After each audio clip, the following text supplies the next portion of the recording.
Investing for beginners, lesson 8, what have we learned? Investing in the stock market takes a lot of time, effort, and dedication to believing in your investments and tracking them as they yield you high returns. We hope that this course allows you to get off the ground faster and become a great investor in the near future. This course also touched the surface of what the stock market is and how to start investing your money in an organized and successful manner. You have learned about the Rule of 72 and how to benchmark to see how well you are doing with your investments. You have learned about the different types of investors and what type of investor you might identify with. You have learned what the stock market is and why the stock market fluctuates on a regular basis.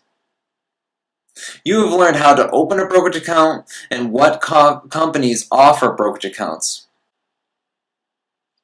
You have learned how to find a company to invest in and how to buy shares in that company. You have learned how to sell a stock. You have learned how taxes affect the sale of a stock. And lastly, you have learned how to diversify your portfolio in order to protect yourself from potential losses.